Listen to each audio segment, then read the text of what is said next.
All right. We are live. It always says going live, but it lies to me. And we're live anyway. Hey, everybody. Welcome back to the Brandon Bonanza show. I'm going to open the show like I do every week with a quote, and then I will introduce the guest. And today's quote is from Friedrich Nietzsche or Nietzsche or Nietzsche or however you want to say it. We have art so that we shall not die of reality. All right. And today's guest is the one and only comedian Bobby Tamburro. Is that how you say your last name? Yeah, you nailed it, man. Tamburro. Ooh, I'm much better than Frank Margallo at introductions. Oh yeah. He's still croaking along.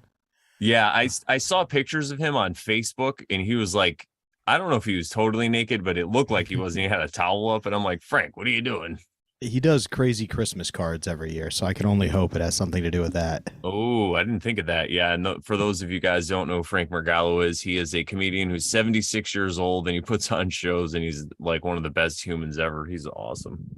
Yeah, he's a I great mean, guy. I alienated he's him on the P.O.S. show. Didn't mean to, but he is a great guy, and I hope him nothing but the best. yeah, oh yeah. And so he's not on the show anymore, or is he on No, sometimes? he got tired of me bullying him, and That's his excuse. He probably just can't stay up late enough. I think it was basically the combo of that. I stayed up late for this guy who's done nothing with his life to mock me relentlessly. So I take full responsibility for what I did, but he's a great guy, and I hope he's doing well. I check in. Dan Brown does his shows a lot with Pat when you're not going with Pat, so I like to check in, and Frank's doing well. Oh, nice. That's cool. Yeah, I like Dan Brown. He's a good dude too. Shout out to Dan Brown, another comedian here in Connecticut. We have a few people that watch my show that are from Connecticut. It's crazy because you know how like I'm a wizard and I'm like magical. Well, it's crazy to find people in this area that are into it. It's really cool. Oh, and also I want to give a shout out to Rodney Norman. I had him on the show. He's fucking awesome. I bought one of his shirts because it's just so funny. This is what I wore to play poker today. This is exactly how I looked. No I wonder woke you up at had like such good luck. 7 a.m. to make it to like a 10 a.m. tournament because I didn't meet friends. Yeah, and I was like to like do my little morning thing. So yeah, it was a fun time. I ran into a bunch of people I haven't seen in a while, but enough about me. So I kind of wanted to talk today, well, about a bunch of things, I guess. But do you believe in Jesus? No. What I wanted to talk about was like your comedy, the road for you to start doing comedy, because I feel like there's some people that watch this show that are fans of comedy, and then there's even a comedian. He was in here earlier. I don't think he's in here now, but he goes to open mics a bunch. And so I just want to talk about that aspect because I'm also going to talk about some of myself a comedy because I really want to get back into it. I've just been slowing down now finally with the weddings. Like after this weekend, it'll slow down. And I've been writing so much stuff.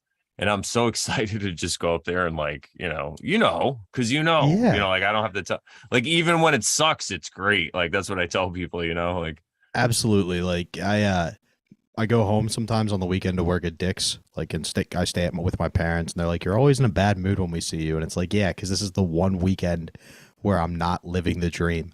You know what I mean? I get into a bad mood when I'm not doing comedy. There's no feeling like it. I like how you have kind of segued all the parts of your life into performance aspects of some sort, though, where you are. It's about like you getting to show off your creative side, no matter what avenue it is, and I kind of am envious of that, and I'm working towards it myself. But yeah, there is no feeling like comedy. yeah. Yeah. Thank you for saying that. It's nice that I'm able to, well, I live with my parents now, but for a long time I was able to support myself through DJing and creative stuff, but now I'm able to actually save money, which is good. So I'm able to be with people on like the best days of their lives, well, as it's happening. That's what we Yeah, always say, you never know. But now I usually work with some pretty cool couples, but yeah, it's like it's their best day, and my company does a really good job to filter out, like, I guess you'd say like bridezillas or just people, because if they're people that usually the owner meets with all the couples, he does all the wedding meetings, and then there's another girl in the office that'll do them too. But if it's somebody that just seems like they're going to be a pain in the ass, they're just like, we're booked that day, sorry, because we have a really good amount of business and we have a good name in this area, so people are always like, we want you, so we're like, we're not going to work with jerks. So it's a lesson Absolutely. to you people out there, if you're getting married, don't be a jerk. Yeah, just be nice. It's your big day, but you're gonna get a lot further if you're nice to people than if you're, a bridezilla about it. And it's nice that your owner does that because then he can screen for other things too. Like, oh, it was a same sex couple, Brandon. We got to get out of that one. Oh, we interracial. Can't. Nope. No go. It's funny because he's in an interracial, because he's from Barbados and his wife is like white. I guess I don't even know what the fuck that means, but yeah, so it's hilarious that you say that. But yeah, no, we do. We actually, that's something I should talk about now, because we do same sex marriages in my company. We have a pretty big company, and I actually, and my thing is like, I don't pay attention. They're just like, are you can you do a wedding this day? And I'm always like, yes. I just tell them I only want to do 2 weekend now, because like it kills me, but I love it.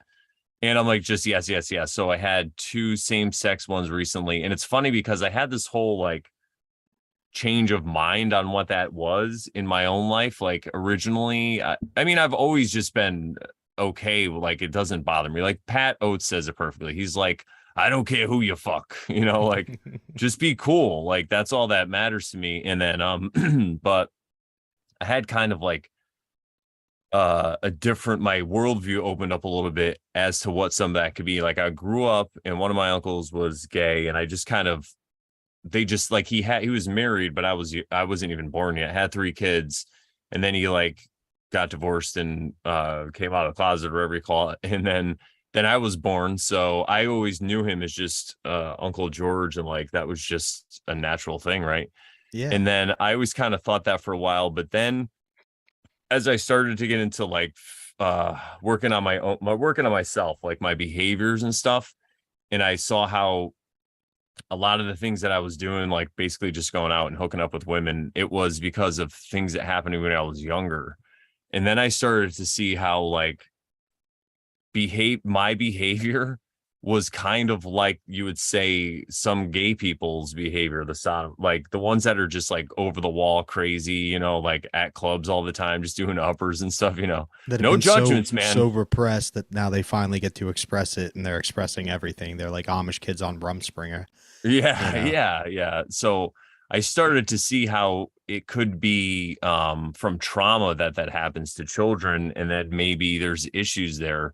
And I don't know if it's like that with everybody. Maybe some people are born gay. I don't know, but I just started to see that it was like a certain behavior, and I looked at it differently. And then when I was asked, or when I found out I was doing these weddings, I was kind of like, I felt a little different about it. But then I realized, like, at the end of the day, these people are living, the best. Everybody is like doing their best, right? And they found love and they're very happy and they're cool people. They're not fucking anybody over. So, I'm just going to DJ their wedding and enjoy it. And that's what I did. And I had a really good time. I'm glad, because I don't feel like I should be judging people. I don't think that's even if I don't agree totally with a lot of because this is the thing, and I don't know if I could even if it's kind of taken or whatever, but I'm like, gay pride, like don't have pride, just be gay, like we don't care who you Yeah, fuck, dude. I because any kind of pride is gay. I used to joke at work during that month and be like, can the next month be shame month where we all just don't talk about who we're fucking? Because I don't really care who it is, Susie. I don't want to hear about you fucking anybody. I just want to build bikes and go home. But I kind of had the Yeah. same thing as you. I grew up strict Catholic, thought I was going to be a priest, all that good stuff. Ooh. And then, you quoted Nietzsche to start, and kind of like he said, God's dead and we killed him. Not so much in the sense of like literally dead, but the reason why we needed those rules is gone. And the other big guy I like philosophy wise is Kierkegaard, because he's like, go with your gut more than, take a leap of faith. That's the most faithful thing you can do. And at the end of the day, like if you're in a religious perspective, like marriage is you're devoting your life to one person to become one. You know what I mean? You're no longer just caring about yourself first. And if you're gay, straight, trans, whatever, and you can do that, great. You know what I mean? I think we should judge some of these straight marriages harsher than we do. Be like, are you guys really sure? What are we doing this for? Like, rather than like, you know what I mean? I've met gay people who are the most faithful couples in the world, and I've met straight couples who can't wait to fuck a comedic magician behind your back. You know, all that good stuff.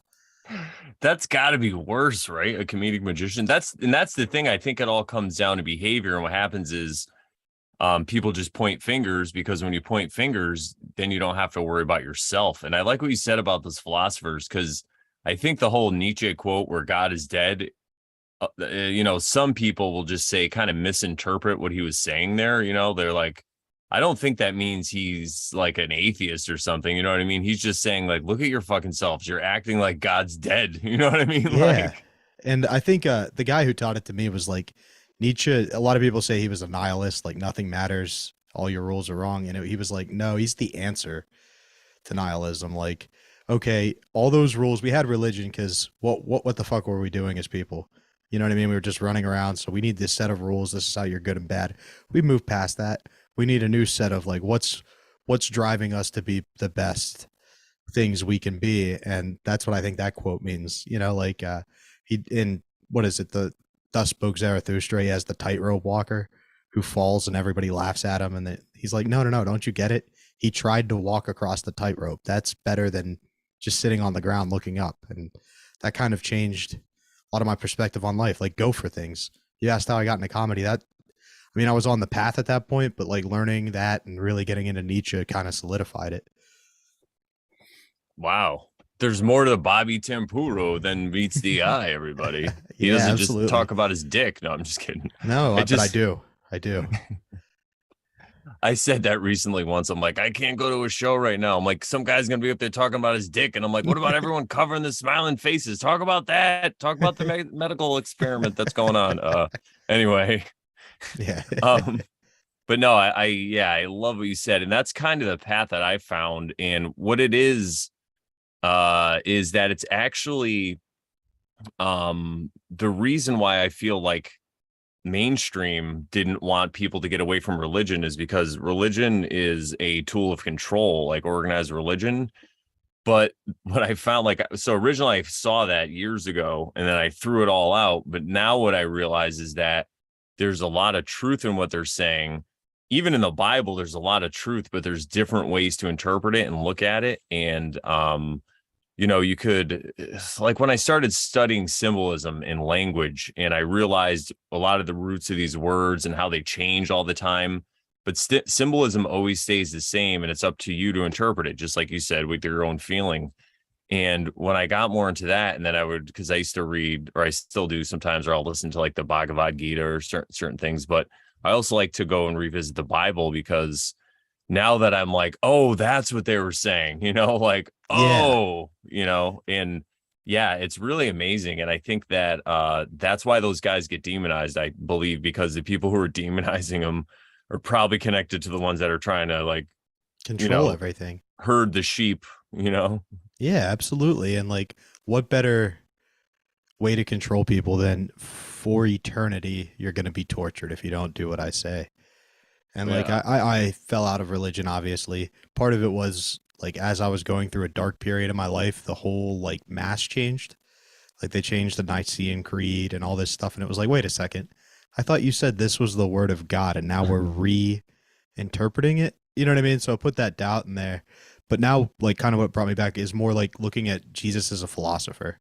Like, all right, how did he approach life? How should I approach life like him? Because that was his whole thing. Be like, don't be like me and don't be, or be like me and don't be a dick.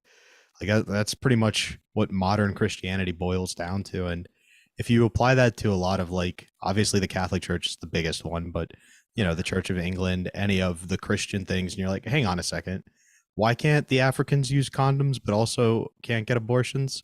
How is that acting like Jesus or not acting like a dick? You know what I mean? Like, you kind of start to see through it and you go, okay, I've got to carve my own path here, which I think is what life's about anyway. Like, at the end of the day, you're kind of all writing your own philosophy book and then backing it up. Like, Yeah. okay, Brandon said this. Did he also do this? I would say, yeah. You know what I mean? You project this thing of being a like well thought out, kind, reflective guy, and then behind the scenes, when we turn the Zoom off, it's the same guy. I haven't seen two sides. You know what I mean? So I think that's really genuine, and that's kind of what we're all hoping for. Like Yeah. my dad used to point out, he would be like, "You see the guys wearing like the crucifixes and having the tattoos." He was like, "You don't need that. Like the way you prove you're a Christian is at the end of your life, they go, oh my God, look at what he did. He was a Christian." And I thought that was like a real important lesson. Sorry, I'm getting all philosophical because your background and No, my dude. background's tripping me out. Trust me, it's great. I love it because yeah, it's like, whoa, it's his background, everybody. No, I love what you said. That's so true. I strive for that in my life. I mean, I'm not like this perfect person who's attained it yet. Well, I think we're, kind of all perfect in our own way, but I still have work to do, is what I'll say. But I've noticed that the more that I'm just real and that I don't lie, like I just don't answer questions if I don't have to, right? I'm like, sorry, I don't answer questions or whatever. But sometimes like somebody will ask me something. Like when I was playing poker today, this lady, I raised and I had pocket queens and she like begrudgingly called and an ace comes out there and I bet anyway. And she sat there forever and she folded ace 10. And she's like, did you have better than ace 10? And I was like, because she thought I had like ace king. And I was like, I'm like, probably not. I was like, fine, I had two queens. And she's like, well, that's what I get for calling with ace 10. I'm like, yeah, exactly. But thanks for your money anyway. But because I wasn't really bluffing at all. But that, it's just, I made Yeah. a good read. I figured she might have called with a weak ace and she saw me playing, so.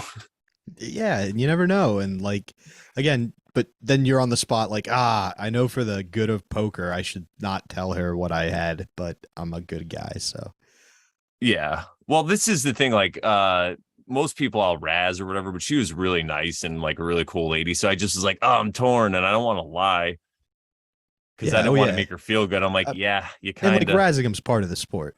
yeah. Right, like I play basketball, I'm gonna shit talk, but if we were hanging out at the bar, I'm not gonna do that in front of the girl you're trying to fuck. Oh, You know yeah. what I mean? Yeah. There's a Yeah. big difference between those two things. No, yeah, totally. I definitely give it back. Like I'll say to people, you could live a path according to Jesus, but that still means that you're allowed to use the positive expression of force. You know what I mean? Like, Yeah. so we'll say it's just about how you do it as you're dispensing it. Are you like all raging, like, yeah, or are you just like, oh, this guy's probably a drug addict, but I gotta take him out. But yeah, so That's yeah, my just favorite depiction of Jesus is as a dick, like as a smart ass. Like people like to think, not to be all, who was the guy, Tiger, Tiger, Burning Bright, but it was like, he was just basically a Mitch Hedberg or Norm Macdonald walking around preaching his message. They tried to get him and be like, "Oh, well, you said this and that," and then he'd hit him with a smart ass thing and move on. Like the whole turn the other cheek it's like really disrespectful in Roman culture to use your left hand or to use the back of your hand. So if you slap somebody in the face and you give them the other cheek to slap, they'd have to show their left hand, which is more insulting to them than it is to you. Like it's a lot of mind games he was playing with people too. I really think it's fun when you look at it from that perspective, that he wasn't just this guy. He was like, yeah, get your message out there how you have to, but you don't have to be a dick about it. Be a oh, smart dick. dude, If need be. 100%. And really quickly before I forget, because I was going to say this earlier, but it's funny you said that again, because I actually am working on like a bit where I think Jesus was a comedian and they just cut that out of the Bible, like when he was the famous part when he was in the temple and he saw the money changers and he flipped the tables, he was probably like, haha, the tables have turned. You know what I mean? Oh, Like, dude, that's a great bit. You should definitely work on that. I think that's amazing. because I really think people resonate with it because they all know the story of Jesus. Well, around here anyway. So it's like, but I think it's true though, because, all right. So if you're the Romans, hear me out, right? If you're, what's his name? The guy that basically brought in Christianity and he was not a Christian, which is even better. Constantine? Yeah. Constantine. Yeah, he was Saul Invictus, but anyway, Yeah. that's another story. So if you're going to this Council of Nicaea and all this stuff and you're like, well, we have this story, but this guy's got a lot of truth, but he's way too funny. Like we have to have the people suffering and guilt and all this stuff or whatever. So just cut out all the funny lines, like, Yeah, that's why I think like have you ever met a Mennonite? yeah, That's why I think they or I have it know, right. yeah, They're always walking around whistling. You're like, yeah, okay, that's true happiness.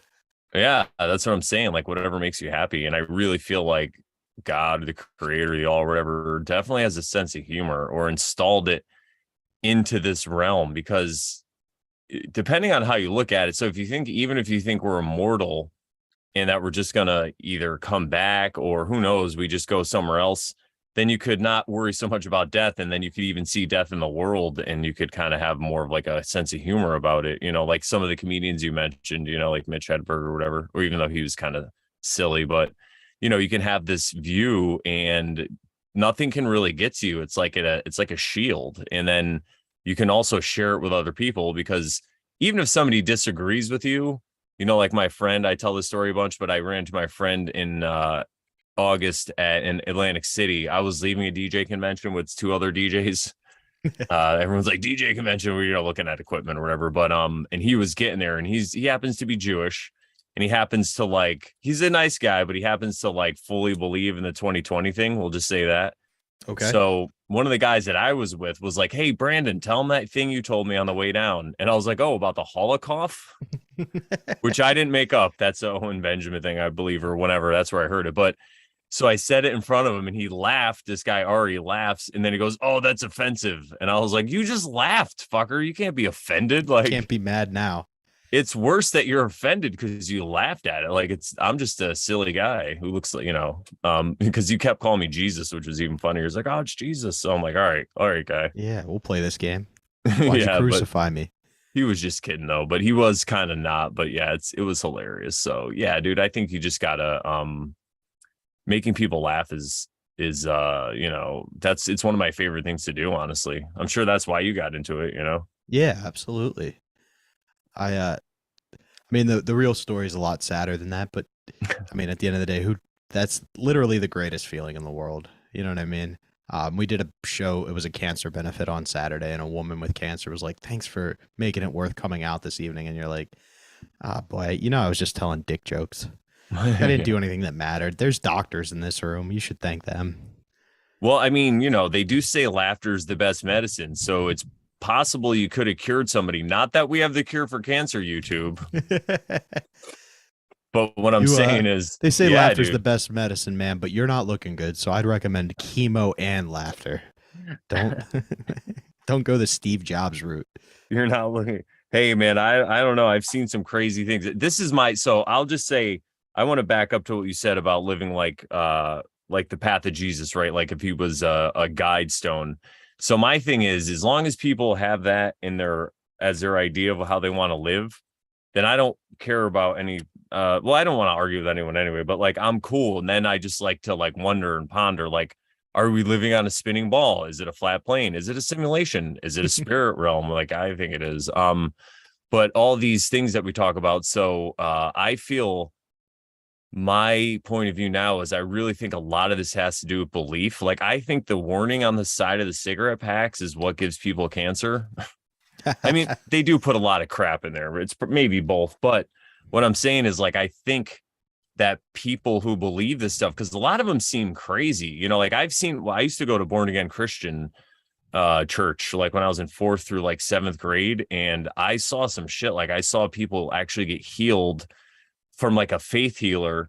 But I think what happens is they just believe it so much that, this person's tumor went away, which I have this sneaking suspicion that, and this isn't all I know it sounds so terrible, but when people get these terminal illnesses, sometimes I think it's their body's way of saying, "Oh, I guess you want to die because you're just doing this one thing that you fucking hate all the time." So it's here we go. We're just going to take it out or whatever. So, but yeah. I've seen people that just believe fully something and then it just fucking happens, So I think there's something to be said about that. But anyway, go ahead. Yeah.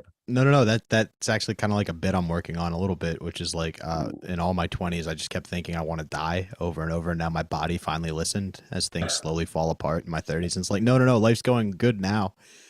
Now I want to be healthy. You could turn it around, man. And you know how? I got this serum I sell. No, I'm just kidding. Yeah, exactly. Well, go to my website. Quick shout out to everybody in the chat. We got Sharon's in there, Davin from Nevad, 17 Astrology, Zeralath, Prometheus, Peanut, which I love. I still haven't seen, my one friend has this name, it's Robo Honky. It's nice. My favorite YouTube handle ever. I'm like, dude, Bane Bear's in there. What's up, everybody? How's it going? They're really enjoying this. This is cool.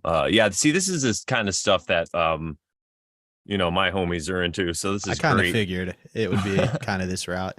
Do you ever look into Kierkegaard? A little bit. I see. I followed a bunch of people throughout my whole career in this whole YouTube thing, and then also doing research. And those people have heavily like looked into that, and then they distill it down, and then I get it, and then I distill it down even further. But go That's ahead though. kind What of were where you? we're at too. The reason why I like Kierkegaard is Kant was the guy who was like, wait a second, we have to look at God from logic's approach. Like, no all powerful being would tell Abraham to kill his son, so therefore it's not God. And like, unless if you can solve this logical fallacy, you can't prove that God's real. And Kierkegaard hit him with the old, "Hey, dickhead, he's God. He doesn't have to act according to your logic." And his whole thing is like, you can approach life from this extremely scientific, logical approach and use that to completely justify everything you do. But you're operating under the assumption logic's right. You can approach everything from a religious standpoint and from the biblical texts and study that, but you're approaching it from the perspective that that's right already. So the most logical and religious thing you can do is just a leap of faith based on your gut. He's like, that's how you, God created us in his image, man. You know what's right. Go do it. And I just think that's like the most fun mindset, but also a very scary mindset, especially if you look at it, like you were saying, from a controlling the masses perspective. That's not what you want to hear if you're the religious figure that you know as well as everybody. Yeah. And this is the thing too. I love that. And then also to add to that, because I was going to say this earlier, because I'll say system of control, but what I really see though is the way I frame it is people basically you're either a slave or a master. And what that means is you're a I was going to say slave to that. the Yeah. terrible voice in your head that tells you you're a piece of shit, this sucks, whatever, shut up. Or you become a master of that. And then there's plenty of levels in between where you're aware of it. But as long as you're aware of that, then you can become your own master. And then the people who are a slave to themselves just become a slave to somebody else. Because once you choose it, you could be locked in a jail cell and not be a slave. You know what I mean? Like it's just all in your head, really. So I look at this as like people choosing it on one level, but it has a lot to do with trauma. It's all these things that are so there's like these two, sides of it or whatever. And I try not to demonize them too much though, because my last guest was saying, he's like, what if Bill Gates is just doing his dharma? Like he just thinks this is what he has to do to be this way, to wake people up or whatever it is. And I'm like, what if that's what it is? Like he's being used as a conduit of hate. Like all these people that call themselves truthers will be like, we hate him. Like, yeah, but what about your own, like nobody forced anybody really to take this experimental medical serum. From what I saw, people took it so they could go to sports games and not feel left out, and because they thought they trusted the science. Go Like, have it in their head that they were going to get to work at comedy clubs they weren't even past that. Yeah. No, you know what I mean? Like, whatever your I logic could get was. at the cellar if I take. I'll be the first one. Nah. Thankfully, Like, it was just the Johnson and Johnson, so I'm not as worried. yeah. Like, if I make it through the blood clot phase, I'm good. Sorry, I don't mean to get. I know we're No, talking no. around I This circles is on the thing YouTube. too. I don't think it's like a death sentence. I think that it's just one more straw, a heavy one on the camel's back of all this shit. And then, especially if you just keep taking them, you just keep taking these experimental medical serums. I think after a while, and then some people might have just right away checked out. But again, I think it's on some level, I think that's kind of what they wanted. They were like you said, I just want to be dead. Or that's how you felt before, Yeah, you yeah. know. Just everybody gets in those mindsets at times. Sometimes they last longer, and Oh yeah, unfortunately, some people get stuck in those phases for their whole life. But I think a lot of that has to do, like you said, with a lack of goal or reason in life. Like you said, you got away from born again Christian religion. Like, I'm sure when you were searching for what you were going to do next and what your purpose was, you were kind of wandering for a while. And like, without some sense of direction, life is kind of meaningless. You're why would I try to find a fulfilling relationship where we can be there for each other? It doesn't matter in the long run. Let me just sleep with as many people as I can. You know what I mean? And yeah. it's Were not you even about inside like, my head, Bobby? Jesus. no, no, no. We've all been there, man. And No, like, I don't. you asked me how I got into comedy. The answer is I was in one of those periods. I went to college. I went from being a big fish in a small pond to a number, like a 6-digit student ID number that people didn't care if I showed up to class or not. And then I was studying political science at a school that was half ROTC, half pinko commie haired, you know, those people. And then you just sit in class and it'd be like the democracy or the thoughts of Jefferson on democracy.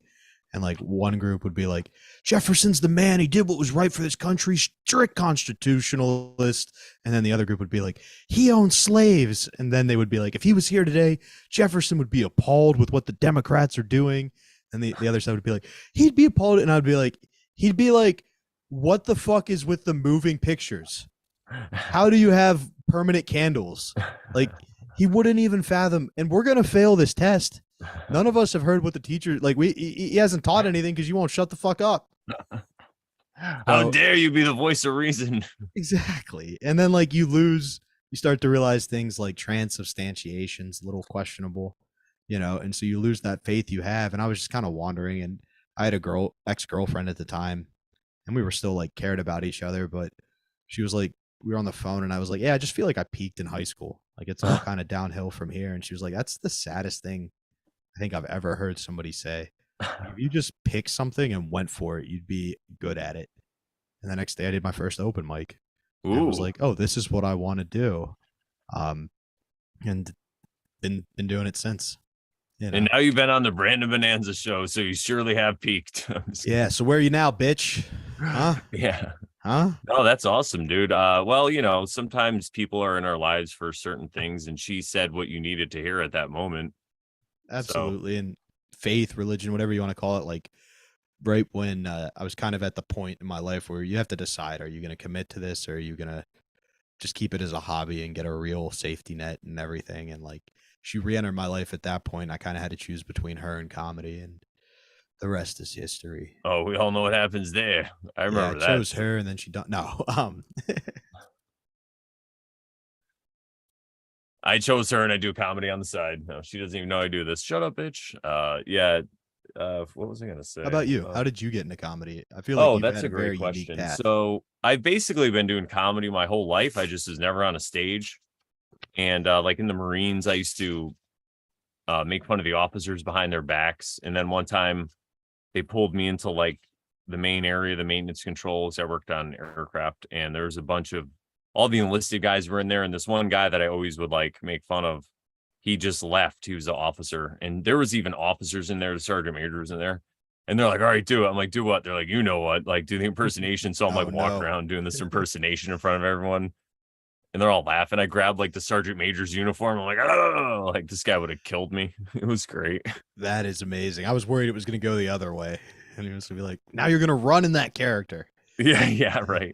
No, I had no idea. I was just getting in. I work night shift, and my gunny comes in and he's like, Smitty, come with me. And I'm like, fuck. I thought I was in trouble. And I just get out there and they're like, all right, do it. I'm like, do what? They're like, I'm like, oh no. It was fun though. There's nothing I could do. I couldn't back down. But I didn't really start going on. Well, I didn't go on stage till 2013. I went to the infamous Joker's Wild, and they had a comedy class, and it was taught by Dan Calway. Though this was while Pat, I think he was there and then he left for a while, or I don't know what happened, but I didn't know him for a little while. And so I would go to the open mic also every Wednesday, and like it was the best feeling. I tell people, like, I would leave the open mic even if I bombed. I mean, I'd get laughs sometimes, but sometimes you do shitty, and I would just leave there like on a high. Like I didn't even care. I'm like, I did it. It's just absolutely. And then you walk around telling people you're a comedian for a week. It's the greatest feeling in the world. Yeah. We had a graduation show, and we had like packed the place. There's like 120 people because that's about what it held. And it was crazy because it's like the best, I brought a bunch of people that I knew. One of the other ladies brought a bunch of people, and they're just all there, and they like you anyway. So they're going to laugh, it's like lobbing softballs. And we had some other comedians perform too. And they're like, this is great. They're like, but this isn't how it always is. I'm like, no, I get that. Yeah. They're like, this is crazy that this is your first show though. Like, and it's this nuts. But I was like, yeah, this is awesome. I have it videotaped actually somewhere. It makes me cringe a little, but it's still cool. Cause I was like, what else am I going to talk about? That's like your first real just open mic show. That's incredible, man. Yeah. I was like a star for a night. It was crazy. I did 5 minutes of like to roaring laughter, and it was just hilarious. Oh, Bane Bear's in the chat. He says he hates bombing. I don't mind bombing because I'm so like, I really don't care about, I'm so introverted and stuff. I want people to laugh, right? But if they don't, it's also really funny to me, especially if they might get offended or something. It's kind of funny to me because I'm like, that was a silly joke. I don't know. I just laugh. So, I told them before, but what I do when I'm bombing is like, I'm always like, oh, my friends always, they're like, you do comedy? What's it like to bomb? And I'm like, it's like this right now. This is exactly what it's like. And that at least gets a laugh out of some people. But I'm like, yeah, That's awesome. yeah. My usual go-to is I have a joke about suicide, and I go into that and at least gets their attention enough to make them listen for a few seconds and hopefully pull some laughter and get them back. But the worst was I did that once and got nothing, so much to the point that I just blew the punchline, which has like a twist about like, pursuing something in life at the end. Completely forgot that and just went, yeah, I should probably kill myself. And the audience gave me an applause break. Like they were like, yeah, you probably should. We see how this is going. It's not getting better. That's hilarious. Oh my God. It's funny though. I mean, I can't even imagine because so I remember, when did you start doing comedy? Right around 2012, so right around the same time as you. Okay. So do you remember how it changed once Trump got elected? Like how Yeah. insane it was, like an overnight switch? Well, it was in this area anyway. It was like people were just up there making fun of Trump. And I was like, guys, I'll give you funnier things to say. Like, that's not even for like, like, Thankfully for that period, I had a regular, like I could get regular spots, so it wasn't just open mics.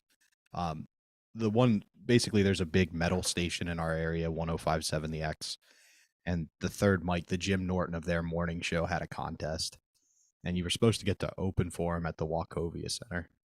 It's a big ooh, show, probably like 500 people, and he hosted this contest, and I won. It wasn't like it was close, or you know what I mean. It was like 10 people, each doing five, and he came up to me afterwards and was like, "Hey man, here's the deal. You can open for me at the Wachovia Center. I can give you the 20 minutes you're supposed to do. And I'm going to be honest with you. It's not going to go well. You're going to eat shit for 20 minutes." He's like, "I'll pay you," but he's like, "Or you can come work for me. I'm not going to pay you because honestly, I don't need an opener. These places are hiring the radio guy, but I like to have a few people go before me. You'll get up pretty much every other weekend in front of 200, 250 people, and I'll give you as much time as you can do. And we'll just," and like, I was like, "I'll take option B." And so, I was doing fire halls and they don't want to hear politics. You know what I mean? They're excited for the black guy who's in redneck country to make fun of all the rednecks. And they just want somebody to warm them up a little bit. And it's like, that's a great way to learn. So oh yeah, thankfully dude. I didn't have to deal with too much of and Trumps would say this. And you're like, oh, Oh Jesus man. Christ. I was actually at open mic and there was a person there and she was like, we were just standing around talking. She's like, oh, I can't wait till, or what did she say? Not I can't wait. Or she said something about like, oh, I just wish this was a socialist country or something like that. Right. Or so I wish socialism would come here. And I was like, and I'm not like a Republican or anything, but I was like, I'm like, you want to be like a comedian, right? Famous comedian. Yeah, yeah, that'd be great. I'm like, well, what are you gonna do with all the money when you get it? She was just Yeah. like, oh, I never thought of it. Maybe I'll give it away. And everyone there just laughed because even if they didn't laugh, I like my point was made. It's like They Brandon got it. won. Yeah. It's like, you know who the second group of people they typically kill when they're moving for socialism is the artists. So, Yeah, exactly. oh Oh, man. you're done now, the teachers and all. Yeah, it's crazy. But I think what we're facing currently is more of a this is the thing. I think it's actually getting better because before you could get a group of people, a lot of men, to go into a field and kill each other, right? Or run into machine guns. And now you can't. You got to kind of trick them into like high fructose corn syrup or like a shot or just nihilism or all this stuff, right? Addiction. Yeah, it's It's like a so hard to soft, sneak the machine gun into the school. yeah, yeah, exactly. It's like oh, my friend said, unless the artist is Hitler. Hilarious. Well played. Well played, Zerleth. Yeah, so I think that it's like eugenics, but it's like soft eugenics. It's like quiet weapons for silent wars. And as soon as you realize that, you could just step out of it and step away from it, and you're no longer in this war. It's crazy. But as comedians, it's great because we're like what Rodney Norman does is fucking genius. Like he just speaks truth, and they want to give him a TED talk, which is fucking amazing. because anybody else in his that's trying to get this truth across is not going to be given a TED talk. But No. since he's so silly and it's just like, oh, he's hilarious. He's like, Jesus was probably really funny, and he would tell these profound stories that people were think were silly stories. And then the people in the background were like, oh, we get what he's talking about, you know? And Yeah, I think kind that's of how like this all your information is favorites. kind of passed down. Go ahead. What's that? No, no, kind of like all your favorites, like you, Carlin, Pryor. It's a funny story, but if you think about it, there's something behind it.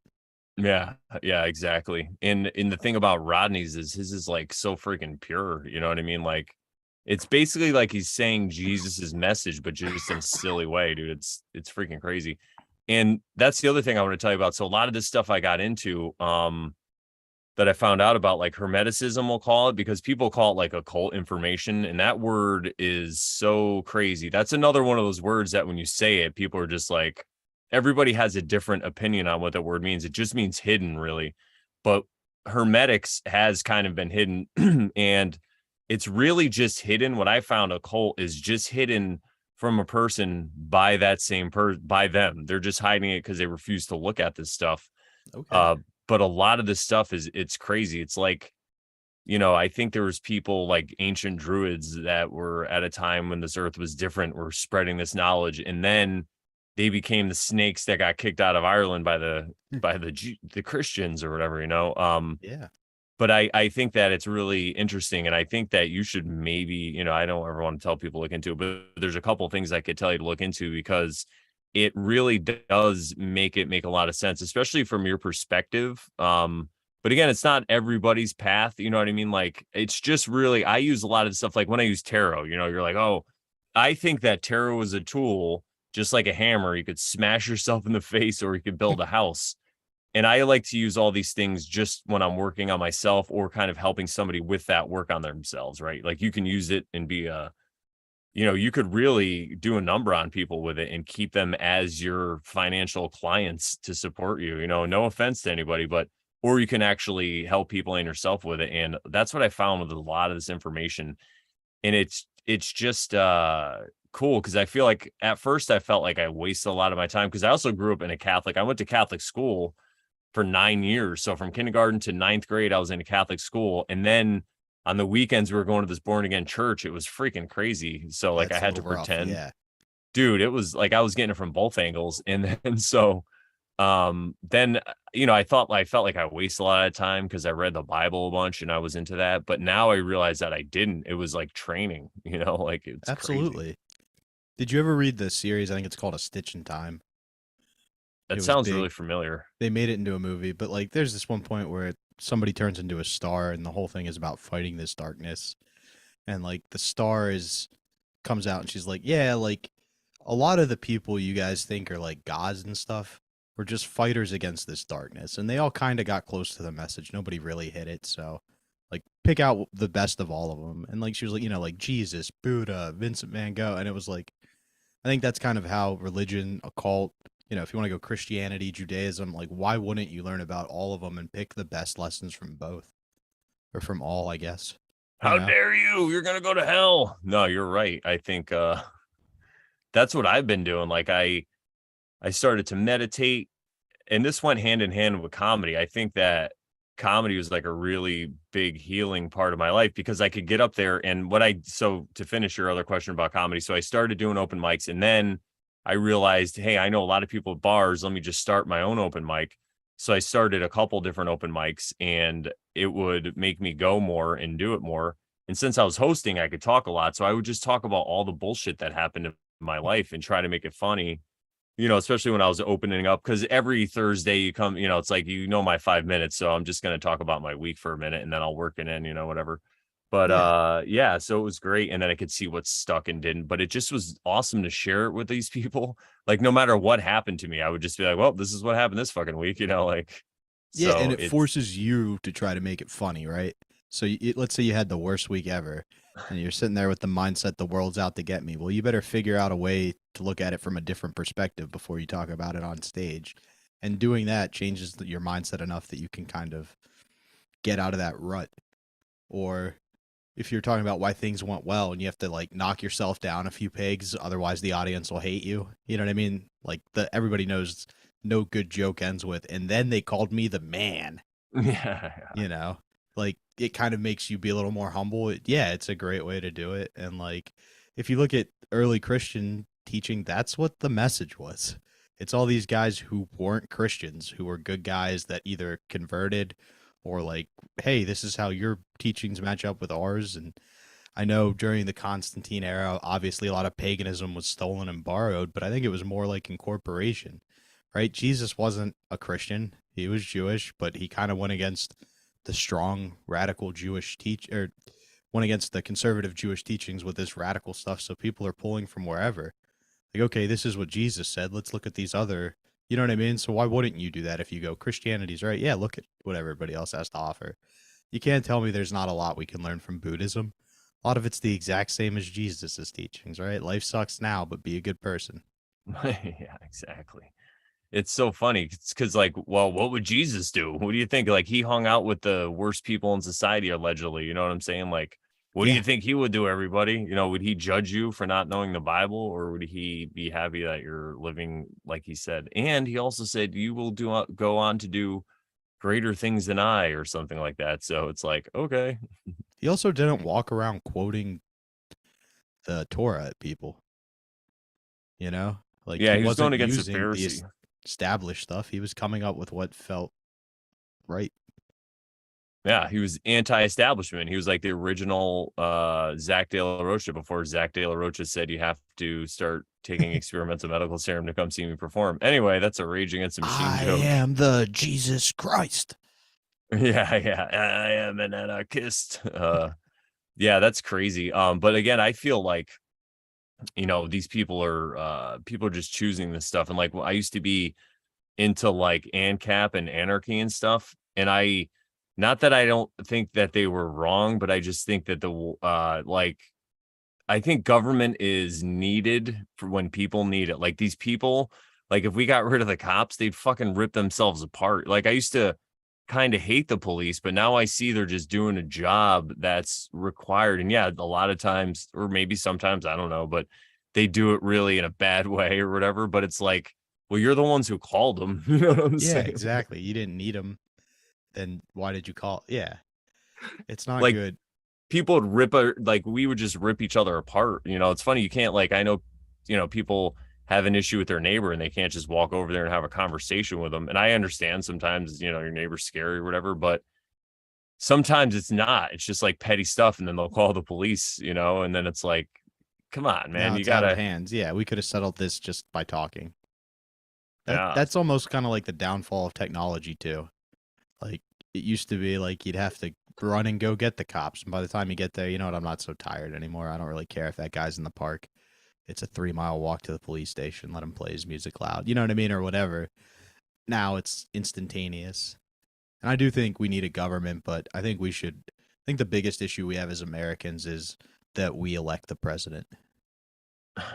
Like it used to be prior to like women's suffrage and everything, you would elect senators, or you didn't even actually elect your senators. You elect the representatives. They elected senators. The senators elected a president. And people are like, no, that's not really democracy. And it's not. But what it is it gives a unifying force. Now it's not, hey, Brandon, you elected this dickhead. Are you happy? Look what you did. Look at your policies. It's, hey, look at the guy who doesn't remember his wife's name. Isn't that ridiculous? We should get rid of that guy. Yeah, what were those senators thinking making him our president? You know what I mean? It kind of turns it us against them instead of us against each other, which is what we need. Like there should be pushing back. Everybody should be pushing back against the government, not against each other. Yeah, yeah. Yeah, it's a really brilliant system that they devised where it's this illusion of freedom, but you're really just a mind slave. You know, it's hilarious. And that's what goes back to that whole thing about like religion and stuff, and why some people, like when these philosophers would come out and say how, hey, do we really need this? And the people would push back. It's because it's like, no, shut up, man. You're fucking, you're buzz killing, man. Stop it. We're trying to control these people because they don't want to control themselves, obviously, because they're calling the police on their neighbor, you know, Yeah. over something stupid. So Or let's say you're 40 and you've devoted your whole life to being the world's greatest Christian. And some dude's coming out like, "Hey, maybe this isn't the answer." You're like, no, no, shut the fuck up. I got 3 years left. I'm not changing now.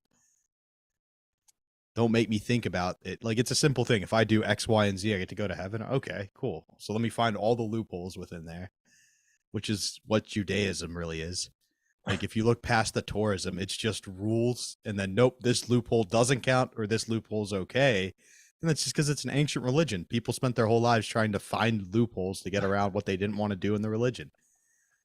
Dude, it's so funny. Yeah, and it goes, the best part about what I found looking down those rabbit holes is that, oh look, Robo Honky's in the chat. Yes. Robo Honky says, is voting for the people in government demonstrating one's consent to be governed. Yeah, it kind of seems like that. But what I was gonna say is I've gone down a lot of these rabbit holes, and it looks like it's not even like people that put J in front of their name, like J and then ooh. It's just like these horrible people that use that as a liability shield, right? And then when things go wrong, the local J's get blamed. It's like, whoa, what were we doing? You know, we Yeah, didn't have the central bank, you know, like it's so crazy. And these people, they'll like tell you they don't even believe in God. And it's like, then how wait, you're claiming to be, it's the Zionists really the ones I'm pointing at. It's like you're claiming to be a Jew, but you don't believe in God. Like, how can you be an atheist Jewish person? It's like, what? yeah, and it's just crazy. And like it's the same as when Catholics got blamed for touching kids. It's like, no, I'm not even a priest. And I know for a fact, like my dad sized up the priest before he let me be an altar boy. Like, all right, can Bob beat that guy up if he tries something? Yeah, all right, cool, go ahead. Exactly. And that's another thing too, going back to the liability shield, because there's people that fled over from Germany after the war, and they said they were now Catholics, and then they were the ones that did a lot of the pedophilia allegedly. So it's like, you know, it's And this sent us to the tribe moon, of people. unfortunately. Yeah, it's so funny. But yeah, I think it's just people hiding behind names and coverage. I actually have a joke about it. I don't know how it would do in front of a regular audience, but I'm like, you know, I found in life the journey to truth is truly run from A to Z, but a lot of people get stuck on the J's, you know, like That's a they great think it's joke. all the Jews. It's like, no, you got to keep going. That's a I phase, but Kanye West is there right now. Have you seen that, by the way? I have, and Dude. it's fun to watch. It's very fun to watch because when he was saying wild shit in certain ways, it was cool, and then he says wild shit in other ways, and everybody gets angry. Everyone's like, whoa. Yeah, dude. My I really favorite, wonder like what's going to happen with him. It's because it's kind of like what happened to Owen Benjamin, honestly.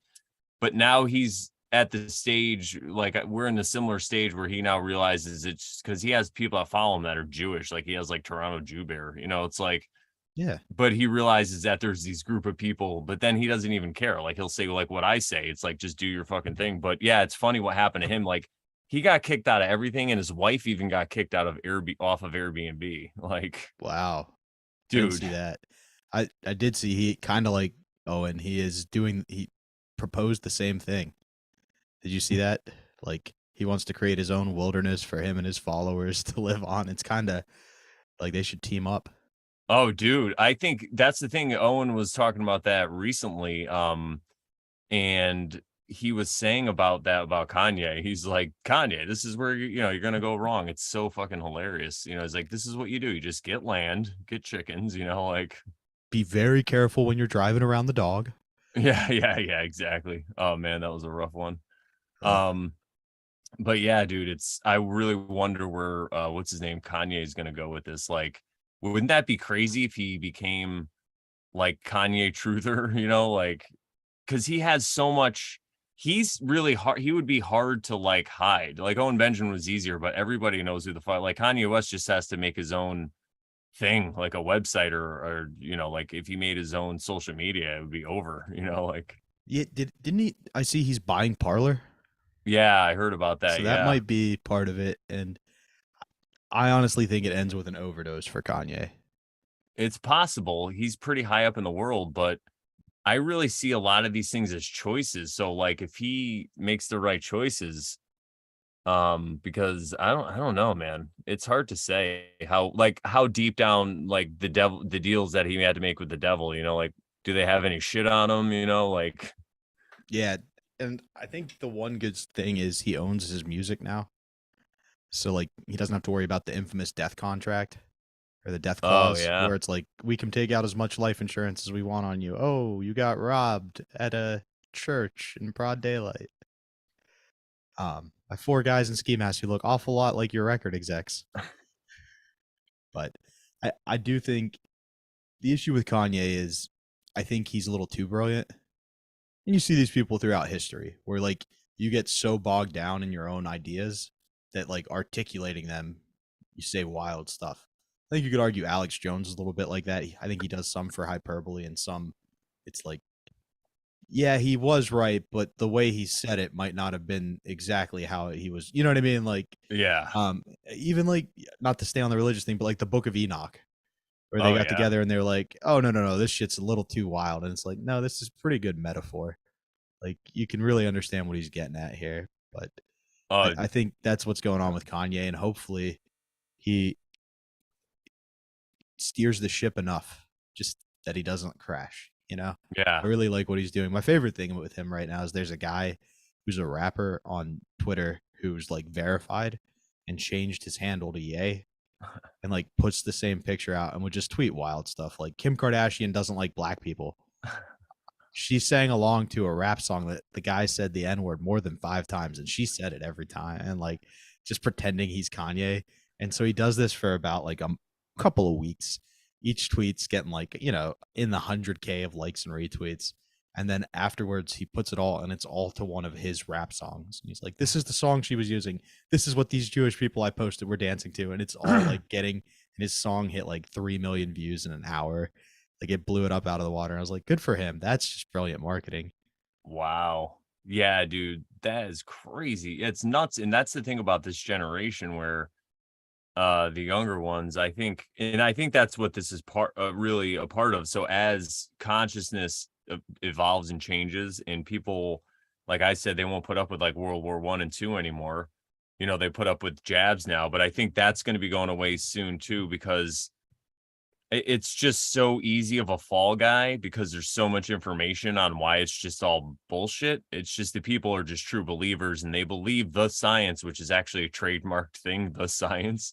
So when they said they own the science, they weren't even lying, like we own the science. But anyway, so I think with these kids, it's going to be a little different, but I'm pretty excited about it because they seem really sharp and like, they know Helen Keller probably wasn't real, like they know we probably didn't go to the moon, They've seen people who completely reject all the societal standards have great success too, which is like something it used to be like 1 in a million. Now it's like 1 in 10. You know what I mean? The person who's like, nah, I'm not going to go to college. I'm going to go be a YouTube vlogger. And that's showing them that, okay, maybe everything we're learning about is kind of a lie. Some kids get over yeah, Santa Claus. Some kids become conspiracy theorists. that damn Satan Claus. No, totally, dude. Something else I was gonna go down a totally different spiral. Oh yeah, so to get away from good old Yay, when you said something that reminded Book of Enoch. Okay, so there's this guy that you really got to check out. His name is Jason Bershears, and his channel's called Archaics. He's basically in jail for like 20 something years, and he just read all these old books from like the 1800s because they're just all over the jails and in the basements and stuff. They never threw the books out, and the books don't have what our books have in them. Like he's reading some stuff that like this guy, thousands of years ago, whatever, went to the Library of Alexandria and wrote about what he wrote, and then some other guy took all that and put it, and then he's reading the stuff. But he just came up with this whole in the Book of Enoch, and Enoch is somebody who he talks about extensively. He thinks that Enoch was actually a real person, and it's just the name was changed. And are you familiar with Zachariah Sitchin? He's like one of the ancient alien guys. Yes, I am. Okay, so he talks about all this Sumeric stuff and he translated it very well. But one thing he didn't translate well, and it might have been on purpose, but we're not sure, is the shar, which is unit of measurement, where he said it was a year, but they never kept time by a year back then. They would keep it by the day. So when you take all these years as days, it might have happened like 6,000, 7,000 years ago, which is not like hundreds of, thousands of years ago. Right. So it's really amazing. He found this whole pattern throughout history, and like there's different like reset times, and he it leads him to believe we're in a simulation. I don't agree with that fact, but the stuff that he talks about is like crazy. Like it's so interesting, and he's actually able to make predictions kind of where things might go in society just based on where they were before, and there's like pivot points in time. And the Wow. cool thing that he's saying, and some of his predictions already came true, which is crazy, but other like people, even like Owen Benjamin and then a couple other people I follow, they're all saying that the shit is just going to probably like fly back the other way, like and Pendulum. pendulum, but just really quick, like it did really quick with Trump and then everyone left. And he's this dude's actually making a prediction that he doesn't think Biden's going to be in office after the end of this year. He thinks something's going to happen because it's similar to what happened with Nixon. And when Nixon went, his vice president went too, but he thinks it's going to take like a religious right swing. You know, he's like some other hero is going to prop up. And I'm thinking if it might be Kanye West, that would be so hilarious. That would be awesome. Can you I imagine Yay president? Like, I dude, can. I think it would be okay. I think it would be okay. We've all had a teacher like Ye as president. Where you yeah, come in and you're like, oh, we're doing this today, huh? All right, just get through today because tomorrow we won't be playing by these rules. exactly. Yeah, and I think it's going to get kind of crazy how the quote unquote left, which was just nothing but it's so crazy. But anyway, it's going to go the other way. So I think a lot of this medical stuff might go away, but who knows? But yeah, definitely look into that stuff because he talks about this period of time called the vapor canopy, which other people have talked about. It's like, and all this stuff, it's not like he's making it up. He's just reading about all these works, right? And the vapor canopy was a time when it never rained, but all the water was in the mesosphere. So during the day, it was like a purple light. And then at night, you could see the stars like it was a telescope. I might have told you guys about this. I can't remember. But That's and interesting. then when that ended, when that period ended, all the water fell out and there was a flood. And that's where you get the flood story from in all these different religions. But it wasn't really a worldwide thing. It was more of like the Mediterranean.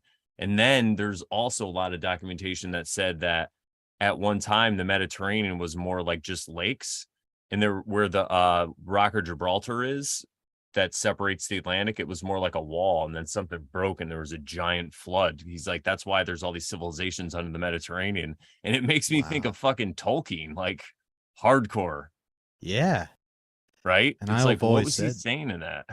how could you falter when you're the Rock of Gibraltar? Exactly. Dude, I've that's hilarious that you said that because I for my sound check song, I play Solid as a Rock by Ella Fitzgerald because I know no one's gonna expect me to play that, like all the staff. You know, Yeah. it's like love is as solid as the As a rock rock. of Gibraltar until it cracked. No.